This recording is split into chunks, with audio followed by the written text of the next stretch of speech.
We begin with new details on a collision involving a Tucson police officer. Good evening, everybody, and thanks for joining us. I'm Sean Mooney.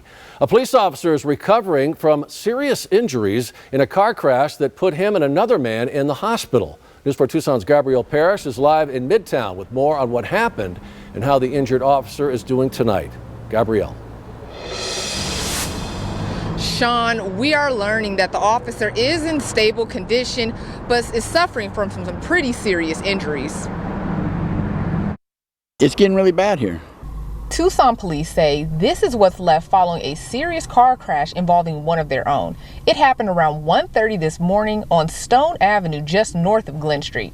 They had it roped off, and then they had some pickup trucks and other that had lights like police cars, but they weren't.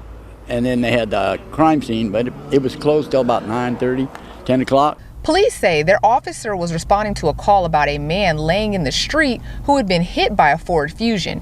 The driver took off. That's when they say the officer arrived, putting on his emergency lights, and before he could get out of the car, he was T-boned. As you can see, most of the damage is on the driver's side of the patrol car. One man who works in the area says he's not surprised something to this magnitude happened near the intersection. It's getting really bad.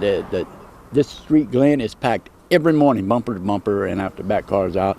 And people come speeding through here. Tucson police say the person who hit the patrol car was arrested on suspicion of driving under the influence. Following the incident, Mayor Romero sent out a tweet saying, "My heart goes out to the officer, his family, and our whole public safety family. I am so grateful for the other officers, Tucson Fire, and UMC staff for their quick response." Westover thinks he knows the reason accidents are happening here. So you got a mixture of people wanting to get home, rush, workers, then you got students that don't know how to drive yet, and you got idiots that run around and just want to speed through everywhere. You hear them speeding right through the stoplight all the time.